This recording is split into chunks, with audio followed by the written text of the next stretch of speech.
very, very enticing.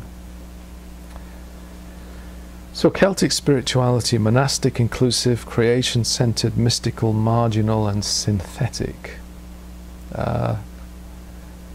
We have taken the spirit of that and trying to look at what that kind of Celtic spirituality would be in our culture. And then the seventh distinctive, the final one for the Lindisfarne community, is the apostolic succession.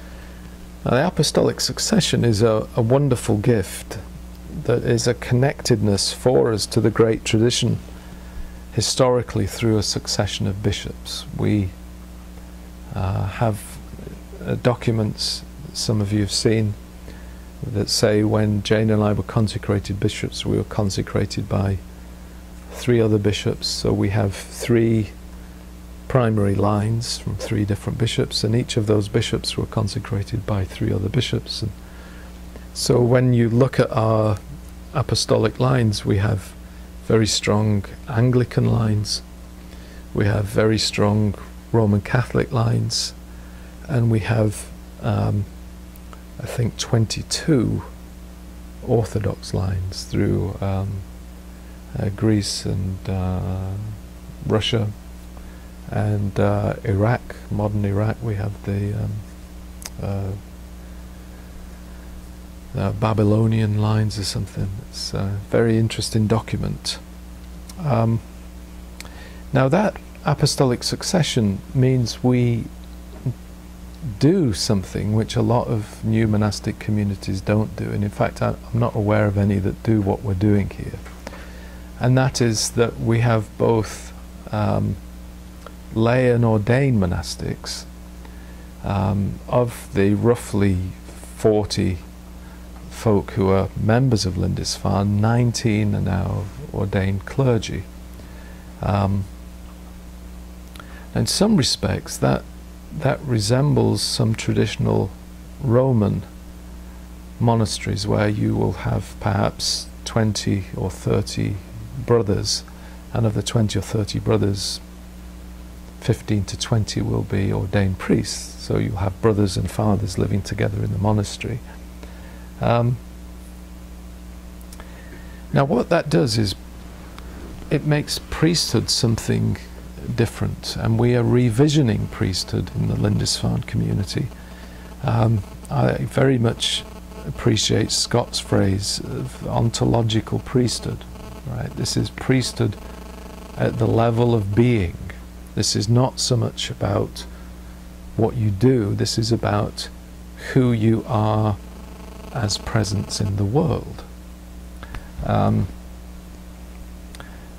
This may be the case for you, it's often the case for me. If I engage in a conversation, and I'm very reticent to engage in conversation about being a priest and the abbot of the community, and many people don't know it, and it may be merely reaction to the old evangelical days when you were out to convert the world. Now I'm out to convert no one, and you had to witness about who you were and about Jesus and all that, and now I won't. I'll withdraw and let them follow me into the cave, and maybe then the light will shine. I don't know, but I'm quite reluctant to be evangelistic in that old way, because I don't think it's about what I say, it's about who I am. And it's back to our rule to be as Christ to those we meet, to find Christ within them, without naming. Can you imagine what it would be if you went to someone and said, well, I'm now going to be as Christ to you? Well, let me see, can I find Christ in you? I mean, it's ridiculous, isn't it? It's language we use together, but it's not language to be spoken. It's a different kind of language.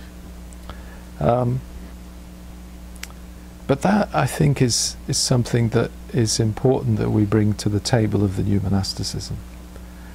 That we are revisioning priesthood Oh yeah, the question people often ask me if I do get into the conversation is, well, which parish do you belong to? Or you're a priest of which congregation? And then, this is probably why I never engage in conversation about it. I say, well, it's not quite like that. We're a community, and it's a new monastic community, and we've got apostolic succession, you know, and we're priests, and then their eyes glaze over, you know. So I just say, well, it's different. We're different, and you know, go and read a book or something. So those are the 7 distinctives that we are bringing to the table, and in each of these distinctives we are still in the process of evolving. So they are our rule of life, our intentionality, and our commitments. The idea of secular monasticism, living in the world as Christ to those we meet, losing ourselves, religionless Christianity, inclusivity,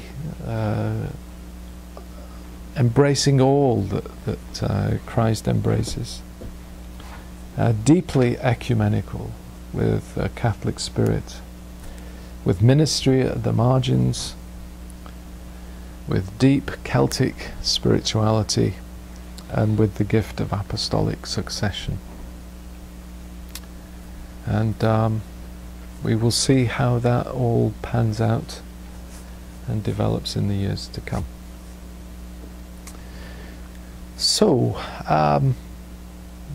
anybody want to add any comments you want to make? Or, well, Andy, when you were speaking about inclusivity and inclusivity, a chain of thoughts went off in my mind, and it was in the. I was also thinking of unity versus separation, and then the word conciliation came in that context, because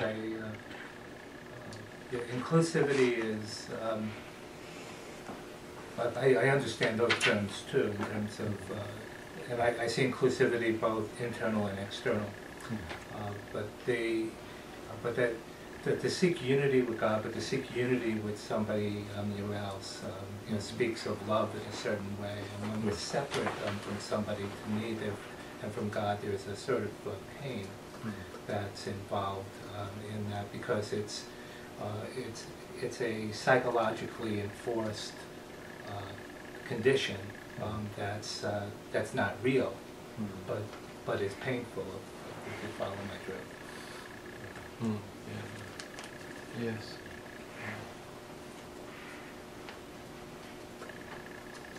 You didn't speak much about the cost of inclusivity. Has it cost us as a community?